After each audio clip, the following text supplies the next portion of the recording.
Castell collects, yeah. Hit that Macari, sell what he gets, yeah. He do unboxings and giveaways, yeah. Let's get to watching what he gets today, yeah. Castell collects, Castell collects, yeah.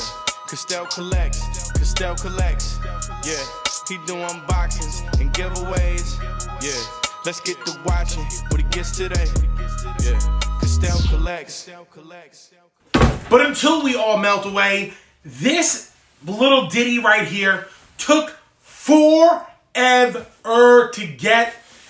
Honestly, this is definitely it's got to be at least 2 years. The movie's been out for a while. Dolly, when did the movie come out for this? 2 years ago. It did come out 2 years ago. So I think they released the preview of this shortly after. Now, if you ask me, whenever it takes a really long time for statues or Hot Toys, or in this case, whatever the brand is, I forgot what it is, I always think that what they do is they take forever to release them because they don't know if it's going to be worth it, and I feel like sometimes they're going to cancel it, or it's going to take their time for the PO to hopefully fill. In this case, I think they became almost sold out if you go to Sideshow. Let me show you guys what's inside the box, because I'm really excited for this, even though I hate these things so much.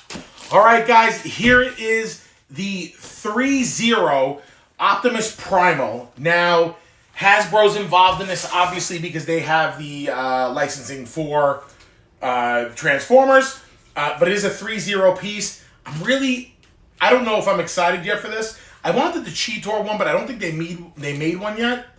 Maybe they did, but I didn't see it. But anyway, this is the Optimus Primal. Let's break it down and show you guys what's inside. All right, so before we even actually show you guys the piece, this is something you don't see often, whether it's THREEZERO, Hot Toys, whatever.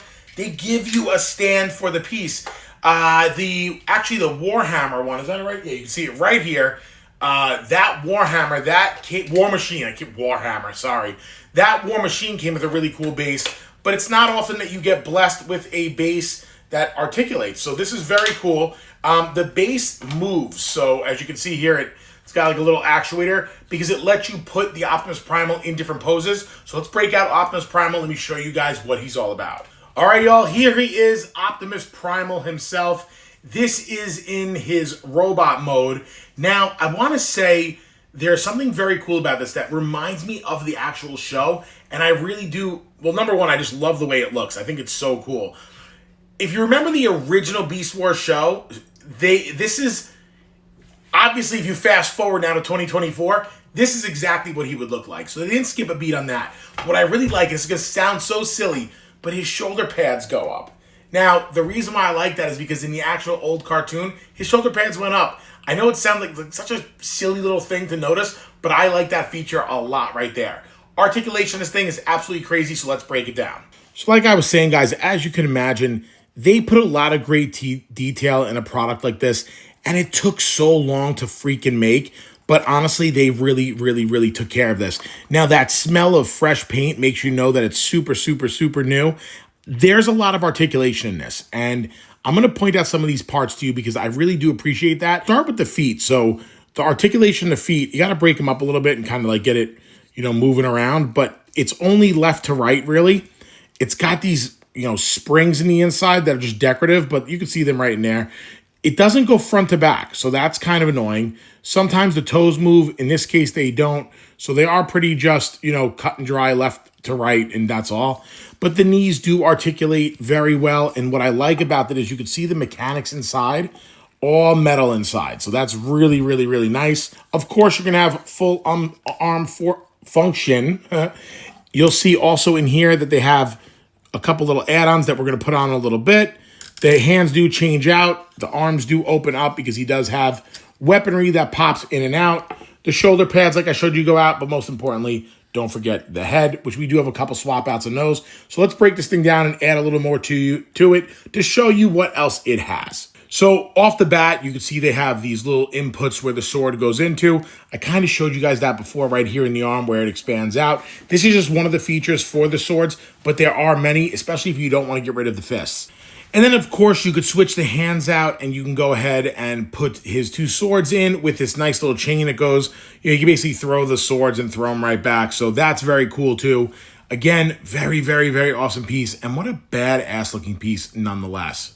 Okay, so he actually doesn't have head changeouts, but he does have mask changeouts. Now, I'm going to try to show you guys these the best I can, but this is actually the newer aged mouth change out, and then this is the vintage mouth change out from the cartoon. So two very, very cool features that I didn't really expect to be in here. I thought it was a head change out, but it's really as easy, and I'm going to go with the classic just because it's a classic piece for me, but it just snaps right in, and then his head, you know, like that. But that's really awesome that they give you that old school look.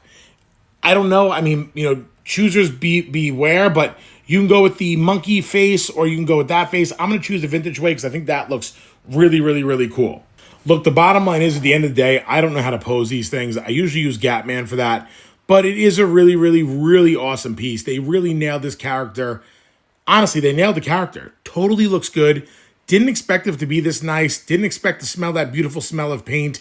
I would say that I would expect it to be a little more articulate than it is, but I think all around they really captured the character from the movie. And I don't care what anybody says. I thought the movie was really, really good. There was not one part of me that thought it was a bad movie.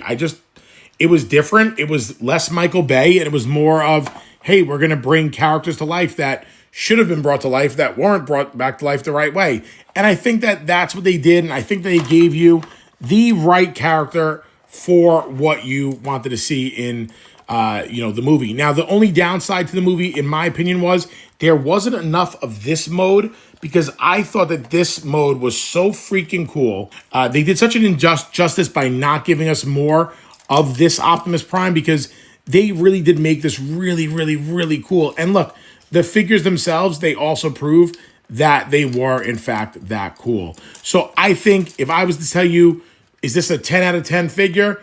I totally think it does. I mean, look at this. The chest plate moves and articulates. I mean, that alone is just so freaking cool. So that's him flexing it on you, you know, with the shoulders. And then it exposes the back even more like he's a bodybuilder like Dominouche. I mean, very, very, very cool. These are the things that make these toys so, so, so awesome. And maybe I shouldn't call them toys. I'm sure I offended about 5,000 nerds on the planet right now. But again, just look at this. Look at how awesome this is. This is the attention to detail that when a company cares about you, unlike Hasbro, they will give you the right product. And that's what they did here. Little subtle features like that just make it that much cooler. And again, even when you look on the side of his arms, it shows all the accelerators throughout. This is what these are all about. This really is a cool piece. Would I sell it? Probably. Will I keep it for a while? Most definitely. But I am just so impressed with honestly, even though I was, kind of complaining about the articulation in the legs, the upper body alone is just so awesome, and they really did a great job on it. So I think that the work they did on this is, borderline 10 out of 10. I think it was worth the wait. I love the detail of the rust. I love that they show that they are machines, that they do get weathered. This is very, very cool and something to add to your collection. So if you guys are looking for one of these, they might almost be sold out at Sideshow. If not, make sure to go get yourself one because you will miss out on definitely a timeless piece. I'm going to figure out how I'm going to display this thing. I don't really like that stand too much, but I do love this. So I'm going to keep working on this, and we're going to see how it turns out. Anyway, guys, I hope you enjoyed this unboxing of this Optimal Prime. Anyway, guys, I hope you enjoyed this unboxing of this Optimal Primal from 030. I didn't mention how awesome the box is because you can display him just like this. And I didn't even know I did that. So anyway, I was opening it up regardless, so it didn't matter. But what a cool freaking piece. Really, really cool to add it to the collection. I know I say it all the time. I just like it. I do. And I get lucky. Listen, there's things that I don't always like, but this I really like. Maybe because I waited forever for it. Maybe it's that fresh smell of paint that came directly off of it. Either way, happy to have it in the collection. We'll see you on the next one. It's your boy, Dale Castell, and this was Castell Collects.